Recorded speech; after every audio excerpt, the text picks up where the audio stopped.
दोस्तों, इंटरनेट की दुनिया में अपना नाम बना चुके रिलायंस कंपनी के मालिक मुकेश अंबानी क्या अब समुद्र में बस्ती बसाने की जद्दोजहद कर रहे हैं? और ऐसा हम इसलिए कह रहे हैं क्योंकि जल्द ही रिलायंस कंपनी समुद्र के नीचे केबल बिछाने वाली है, जहां नासा की तरह रिलायंस कंपनी भी मंगल ग्रह पर ना सही समुद्र में लोगों का अस्तित्व खोज रही है। ऐसे कई सवाल लोगों के जहन में तब उठे जब रिलायंस कंपनी ने ये ऐलान किया कि वो समुद्र में केबल बिछाने जा रही है।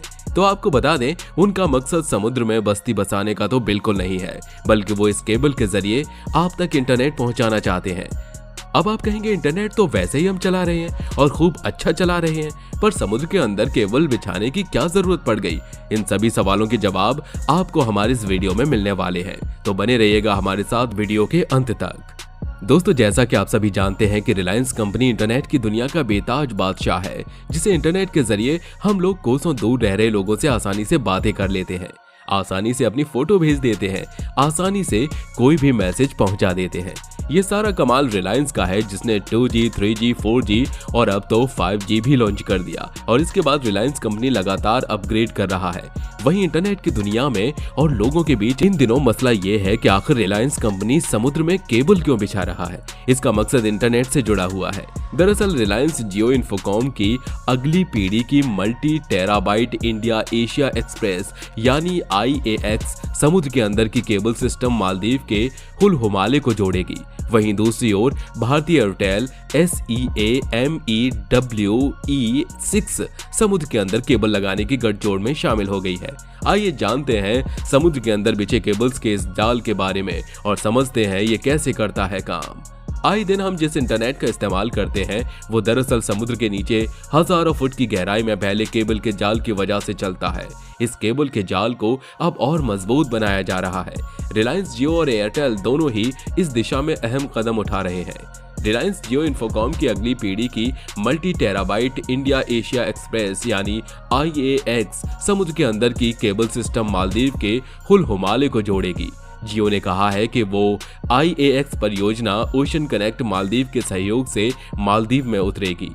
वहीं दूसरी ओर भारतीय एयरटेल SEAMEW6 समुद्र के अंदर केबल लगाने की गठजोड़ करेगी, यानी अंडर सी केबल कंसोर्टियम में शामिल हो गई है। यह वैश्विक स्तर पर दुनिया की सबसे लंबी समुद्री केबल सिस्टम होगी।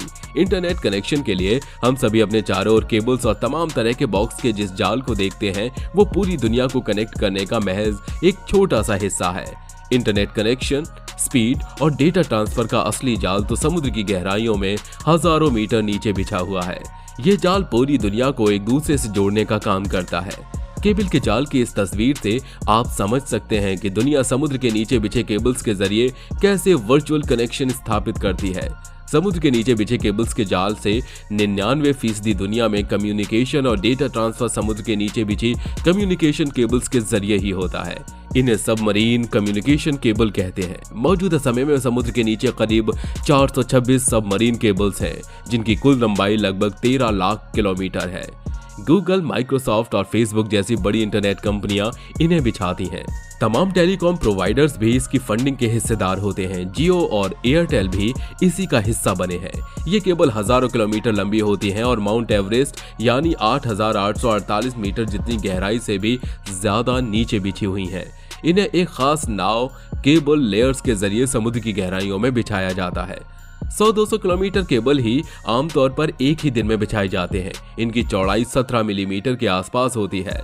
सैटेलाइट सिस्टम की तुलना submarine optical fibre cable data transfer के लिए काफी सस्ते पड़ते हैं। इनका नेटवर्क भी सैटेलाइट की तुलना में काफी तेज होता है। अब सवाल ये है कि इन केबल्स को किन चीजों से होता है खतरा। दरअसल समुद्र के नीचे बिछी इन केबल्स को सबसे ज्यादा खतरा तो प्राकृतिक आपदाओं से होता है। वहीं इन केबल्स को समुद्री जीवों से भी खतरा होता है, लेकिन इसके लिए तमाम उपाय भी किए जाते हैं। हाई प्रेशर वाटर जेट तकनीक के जरिए इन केबल को समुद्र की सतह के अंदर गाड़ दिया जाता है, ताकि कोई समुद्री जीव या सबमरीन इन्हें नुकसान न पहुंचा सके। कई बार समुद्री शार्कों ने इन केबल्स को चबाने की कोशिश की है। इसके बाद केबल्स के ऊपर शार्क प्रूफ वायर रैपर लगाना शुरू किया गया। इन केबल्स को समुद्र के अंदर गहराइयों में अत्यधिक गतिविधियां करने से भी नुकसान पहुंच सकता है। सवाल तो ये भी उठता है कि क्या एक केबल कटते ही कट जाएगा दुनिया से संपर्क?